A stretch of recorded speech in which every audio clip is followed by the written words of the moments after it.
let me recommend the best medicine in the world, a long journey at a mild season through a pleasant country in easy stages. If all difficulties were known at the outset of a long journey, most of us would never start out at all. Not I nor anyone else can travel that road for you. You must travel it yourself. It is not far, but it is within reach. Perhaps I have been on it since I was born and did not know. Perhaps it is everywhere, on water and land.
His welfare is my concern.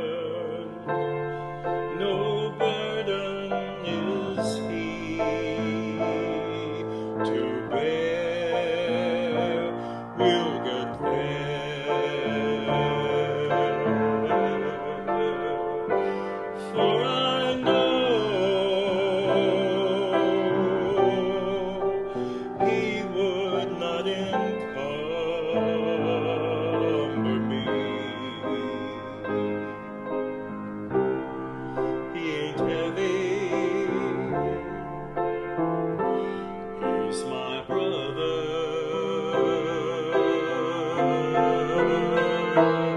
If I'm laden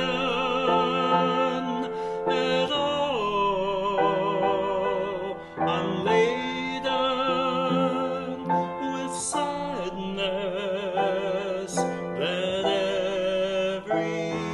everyone's heart isn't filled with the gladness of love for one another. It's a long, long road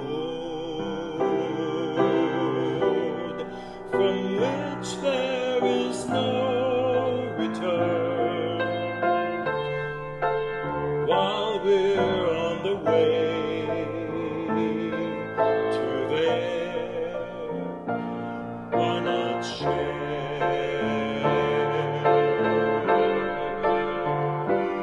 And the Lord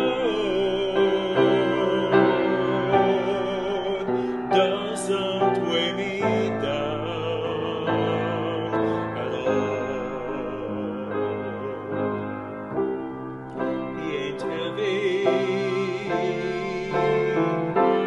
He's my brother.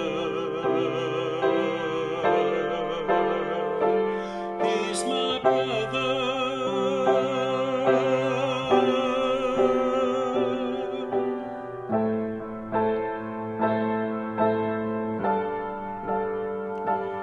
He ain't heavy. He's my brother. He's my brother.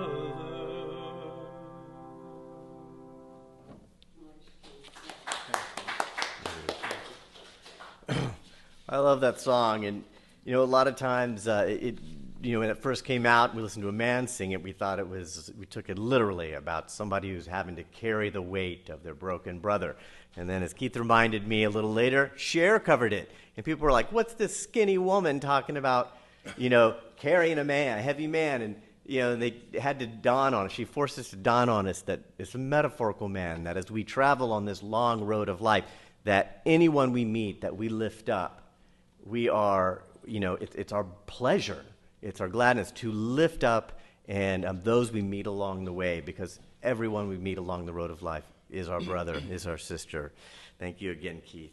Now, returning back to your bulletins. We travel, some of us forever, to seek other states, other lives, other souls.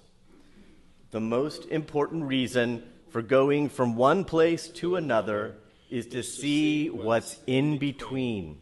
We should not judge people by their peak of excellence, but by the distance they have traveled from the point where they started. The greatest thing in this world is not so much where we stand as in what direction we are moving.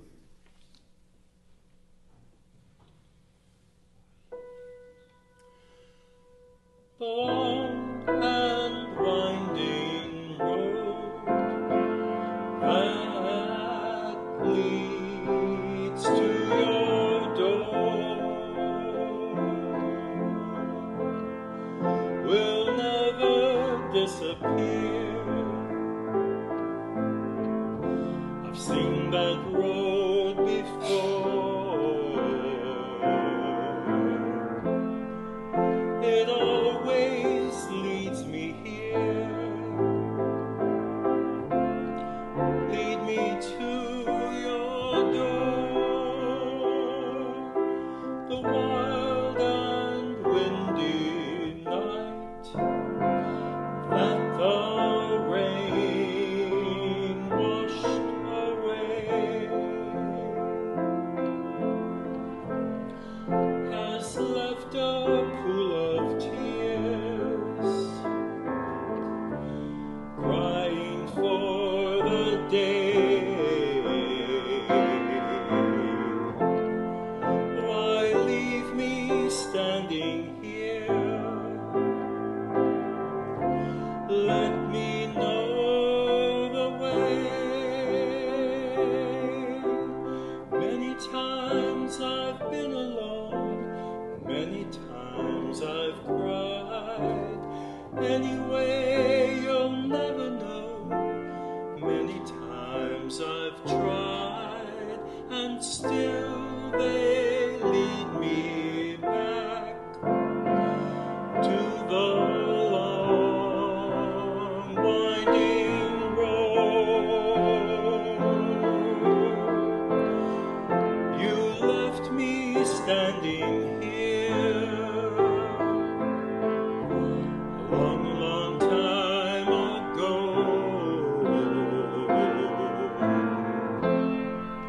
Don't leave me standing here. Lead me to your door.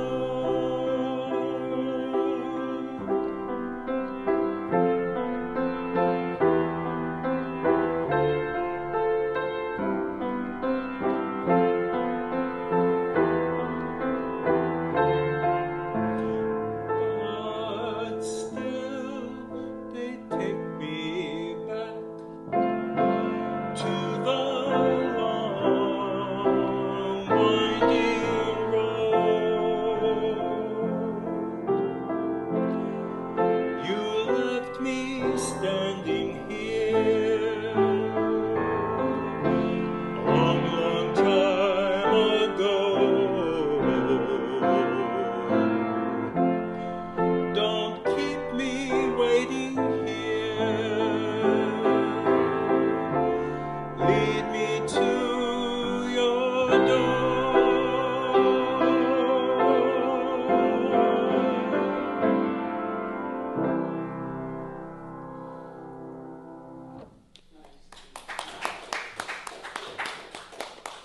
Thank you, Keith. I always love collaborating with Keith. Like a couple months ago, he had a John Prine song that, he wanted to sing, and I developed a whole service around it. And this time I kind of thought of some songs I'd like Keith to play, and then reverse engineered this service as well. I love collaborating with you. Thank you so much. We have two pieces of scripture this morning. The first comes from the Old Testament, Proverbs 3, verses 1 and 2. My child, do not forget my teaching, but let your heart keep my commandments. For lengths of days and years of life and abundant welfare they will give you. And the second comes from the Vedas, the Vajra Vedas, part 36, number 24.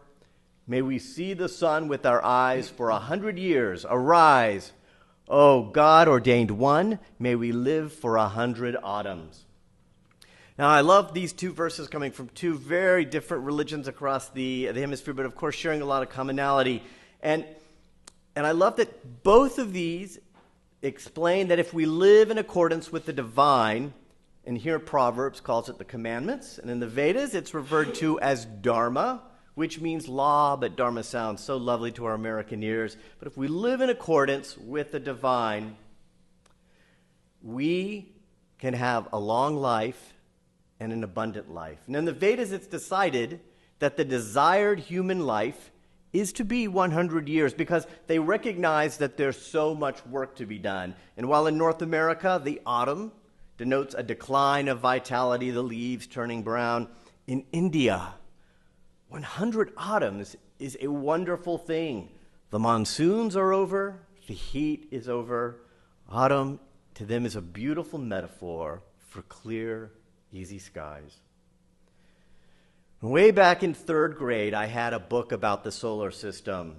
Explained, of course, all the planets, but it also had a couple pages about Halley's Comet. And it explained that Halley's Comet would be coming again way far away in the future in 1986. I was 8 or 9 years old at the time, and that was more than another lifetime of mine away. And I was fascinated. Couldn't wait. I was going to be there to see Halley's Comet. And 1986 came, and there I was in college at Florida State University, and I intentionally registered for a class called Planet, Stars, and Galaxies. It was one of those big, gigantic auditorium classes, which pretty much every average Joe took because we thought it would be an easy A. But Professor Agopian had other thoughts because it was not a survey of planets and stars and galaxies. It was a class on astrophysics. Yes, I was calculating the weight of the moons of Jupiter's, and it was a hard-earned B. But that February of 1986, Professor Agopian and his two graduate assistants lined up 3 telescopes in the courtyard, and one was focused on the moons of Jupiter, the Galilean moons, one on the rings of Saturn, and the third on Halley's Comet. And I unfortunately thought that this opportunity would be open just to us in the class. But it seems half the campus of Florida State University turned out, and the line to see Halley's Comet had hundreds of people. The line was so long that not everybody in that line would get to see it. I knew I would not make it through that line. And so I took in Jupiter, which I had never seen the moons, and I took in the rings of Saturn. But I knew that this goal I had made over a lifetime and a half ago in third grade would not take place. But I asked somebody who walked away from the telescope, I said, "What did it look like?" And they shrugged, "Looks like a Q-tip." And having seen other comets since, I can agree, it looks like a Q-tip. Still, this loomed over me. Halley's Comet, I knew, would return in 2061. And thus it was decided back then that at 95 years of age, I would be there for its return. There might even be a story in the local news about the old man who had waited to see Halley's Comet return. But I would be there. Now, during my 40s, which was quite some time ago now, at my annual physical, the doctor commented on my numbers. Now, there's a weird thing about my numbers. It seems like the numbers kind of hang over us over life. I remember The numbers in high school and college were my GPA. And then suddenly in my early 20s, it was the numbers, what's your student loan debt? And then into its solidified adulthood, what's your mortgage rate? But eventually at some point, I'm being a man of certain age, the numbers mean the results of an array of lab tests. I can't wait to see what numbers mean next. But at this point, it was a comment, the doctor was commenting on my numbers.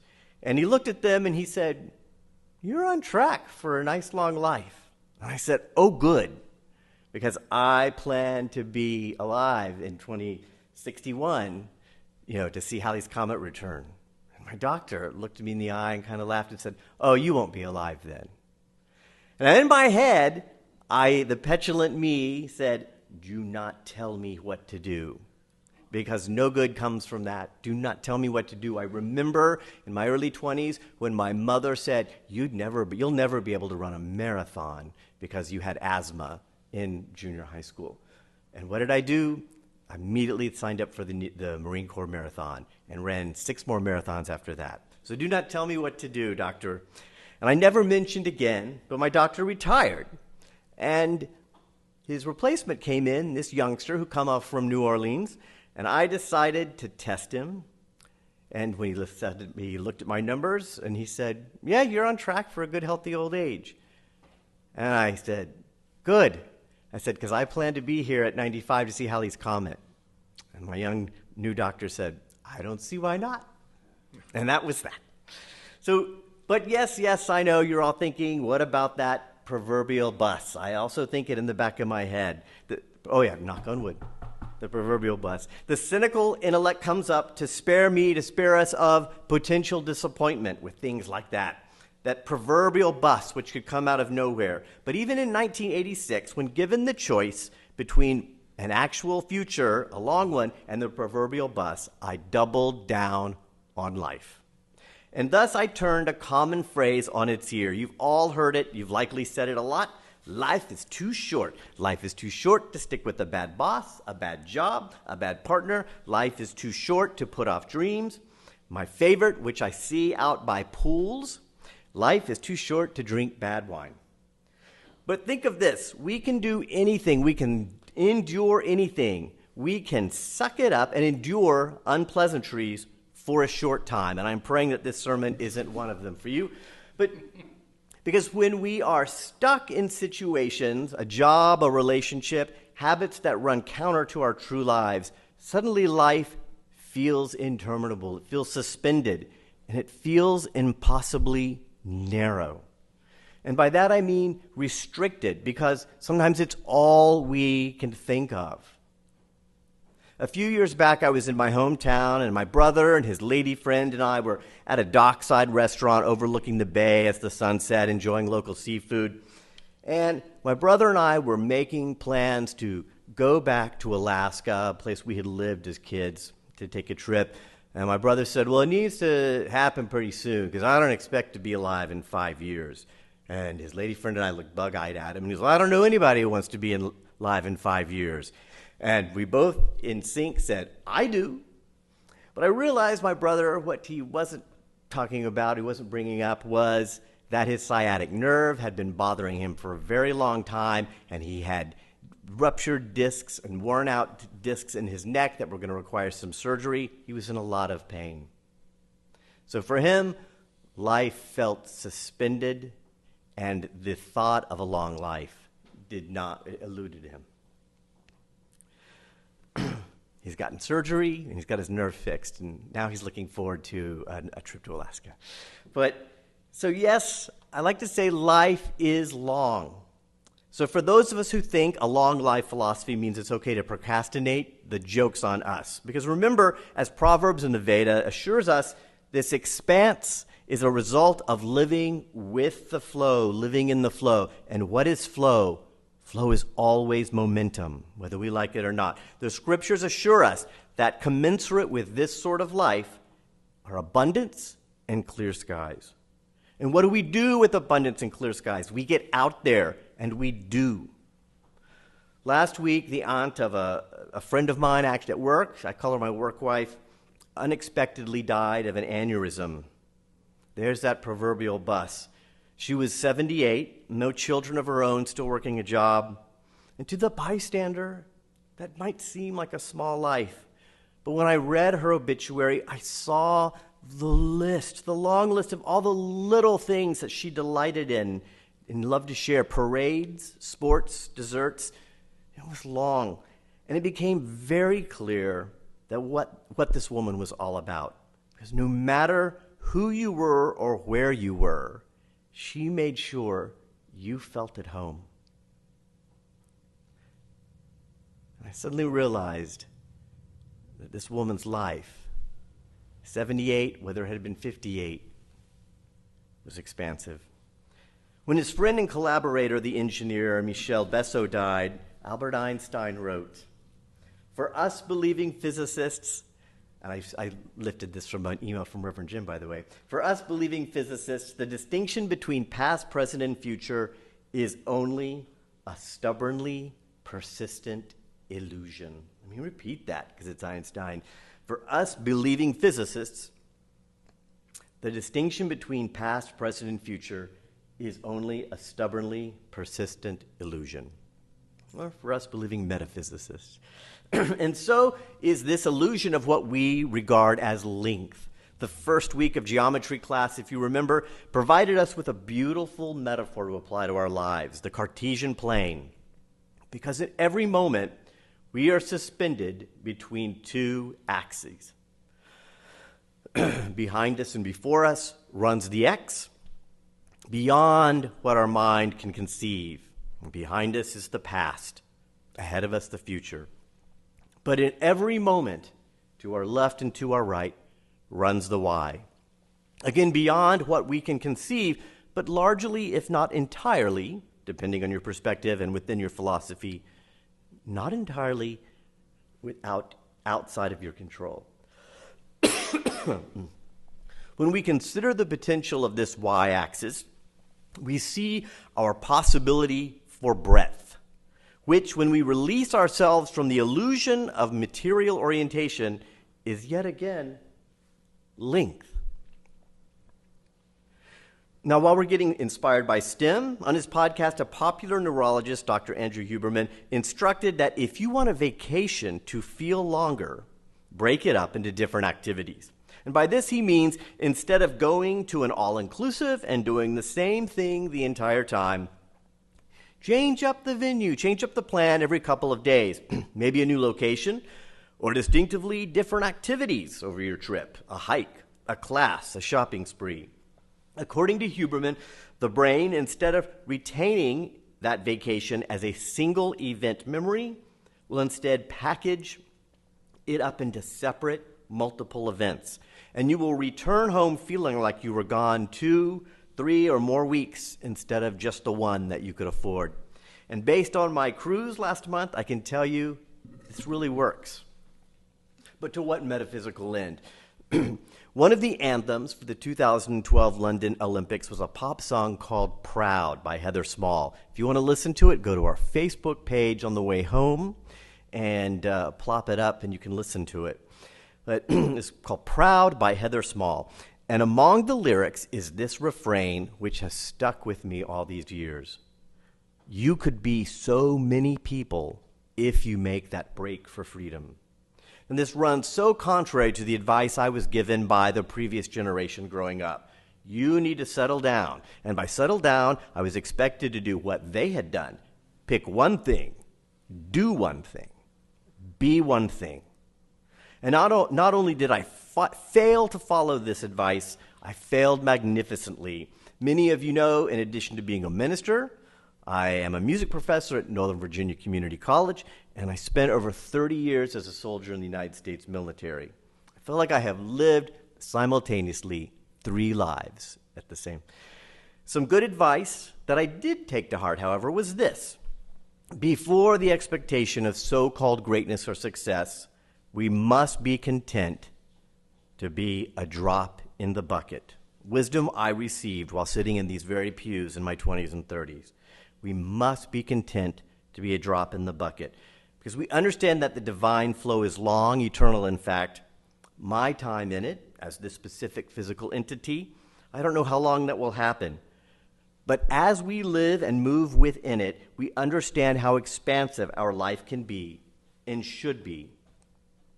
Back in third grade, I looked forward to what was at that time a lifetime and a half. And in 1986, I made the conscious intention that I was going to live another 3.5 lifetimes. And what I'm saying is that when we live with the intent that life is long, we plant seeds for the long run. Seeds that will provide us more and more opportunities to be a drop in more and more buckets. A little more science. There was an article in the Washington Post earlier this week reviewing the body of research of Finnish neuroscientist Mia Kivipelto. And she has concluded, after a career, that midlife, that being our 30s through 60s, I love 60s are still considered midlife now these days. Take that, AARP. That she's concluded that midlife is the time to instill good habits which will promote a healthy brain for our senior years and reducing the chance of dementia. Now, unsurprisingly, these habits fell into 3 categories: eating, sleeping, and exercise. But there was another habit that Dr. Kivipelto said was critical. It was the habit of novelty. That meaning we must continue to learn and experience new things, whether it's new languages, new instruments, skills, hobbies. Metaphysically, each an opportunity to expand the area of operations in your soul's mission. Now, reflecting on these good habits for an effective long life, I couldn't help but think of Reverend Fabienne's sermon a couple weeks ago when she talked about the personal hurdles that we have to clear over the course of our own lives in order to grow and continue and advance spiritually.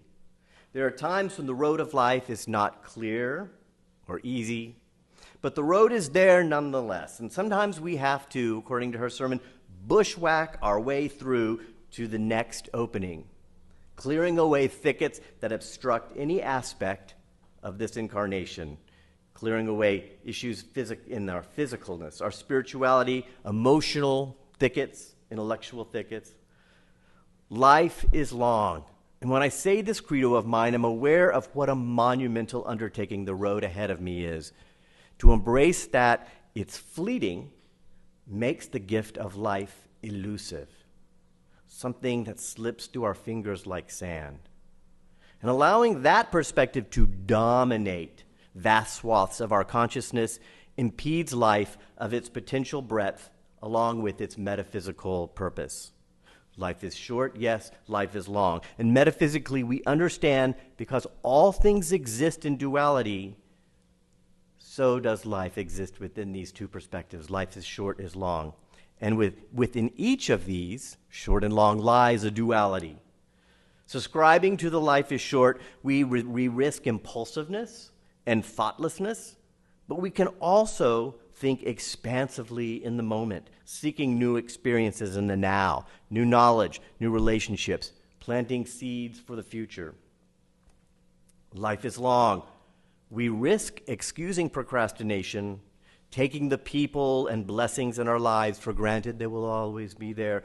But with this perspective comes patience, a trust in the flow, the ability to survey the abundance around us and be both humbled and empowered by the vastness of existence, and realize that we have the power to make a difference, drop after drop after drop.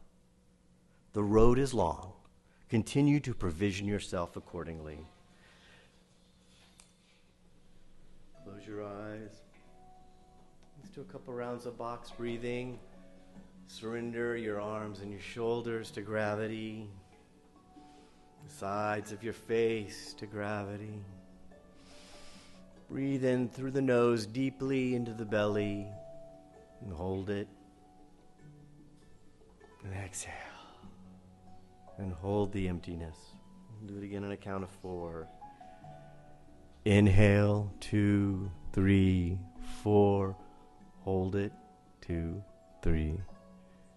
Exhale, 2, 3, 4. Hold the emptiness. 2. Through the nose 2, 3, 4. Hold it. 2. Exhale. 2, 3. Hold the emptiness. One more time. Inhale through the nose. 2, 3, 4. Hold it. 2, 3. Exhale. 2, 3, 4. Now, return to a normal pattern of breathing. And picture yourself on a road which leads far into the mountains, far, far in the distance. How much beyond that it goes you do not know, but you survey the landscape, stretching out to your left, a landscape that stretches out to your right, as far as your eyes can see. All this vast beauty to your left and to your right, this is just as much a symbol of your life as the winding road itself. Sit quietly in a moment and contemplate the length and breadth of your life, the abundance it brings not just you, but the world around you.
Continuing your meditation, receive these were verses from the Greek poet Constantine B. Cavafy.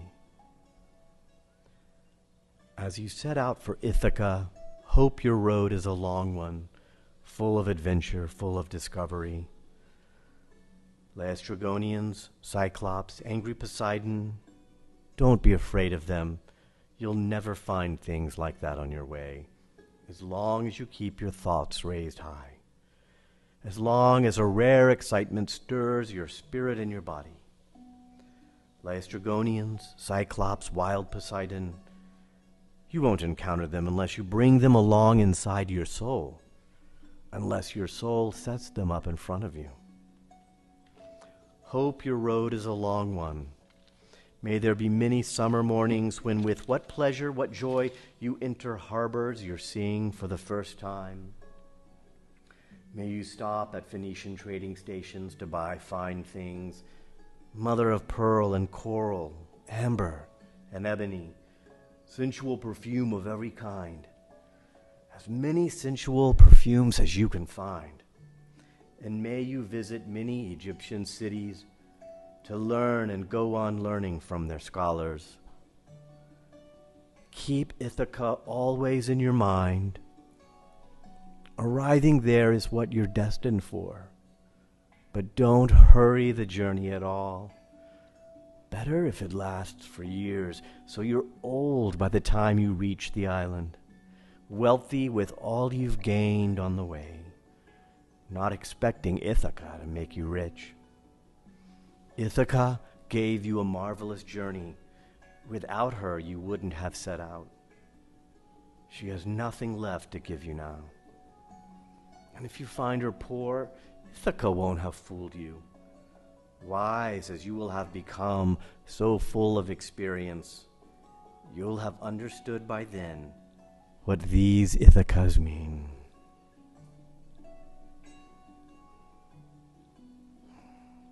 Take a breath through your nose all the way down to your belly. Become aware of your body, how and where it connects with the pew. how the flat of your feet connect to Mother Earth. Breathe in again. And this time, picture the ancient energy of Mother Earth entering your being through the bottom of your feet. Breathe with the rhythm of Mother Earth. Acknowledge this indelible connection. At times, forgotten perhaps, but never broken. And take one more deep breath. And when you're ready, on the exhale, open your eyes.